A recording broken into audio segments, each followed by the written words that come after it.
we commit these bodies to the void with a glad heart.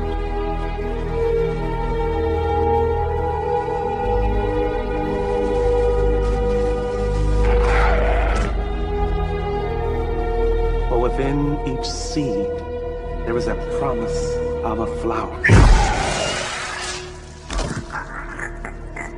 And within each death, no matter how small, there's always a new life.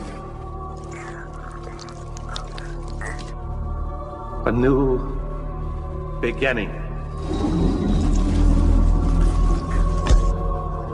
Amen.